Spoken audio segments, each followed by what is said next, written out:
আসসালামু আলাইকুম সুপ্রিয় দর্শক। আমরা আজকে যে বিষয়টা নিয়ে জানবো সেটা হচ্ছে আদার উপকারিতা।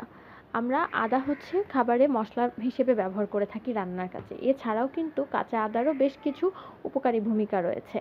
আদাটা যদি আপনি আপনার যখন গ্যাস ভাব হচ্ছে বা অ্যাসিডিটির সমস্যা হচ্ছে তখন যদি আপনি একটু আদার রস খেয়ে ফেলেন আপনার কিন্তু সেটা থেকে রিলিফ পাবেন।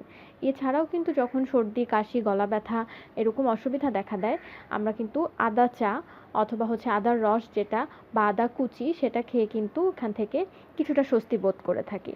তাছাড়া যদি আপনি আম আ আপনার খাদ্য তালিকায় অল্প কিছু পরিমাণ আদা কুচি রাখেন সেই ক্ষেত্রে কিন্তু আপনার যে শরীর ব্যথা বা হচ্ছে বমি, বমি ভাব আছে অনেকের, অনেক রকম সমস্যা হয়।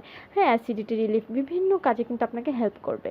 সেক্ষেত্রে আদা কুচি বা হচ্ছে আপনি আদার রসটা কিন্তু আপনার প্রয়োজনে খাদ্য তালিকায় রাখতে পারেন। এছাড়া আদা তো আমরা মশলা হিসেবে রান্নায় ব্যবহার করেই থাকি, তবে কাঁচা আদার উপকারিতা কিন্তু আরও অনেক বেশি। সুস্থ থাকতে আপনার প্রয়োজনে আপনি কিন্তু আদাটা আপনার খাদ্য তালিকায় রাখতে পারেন। ধন্যবাদ।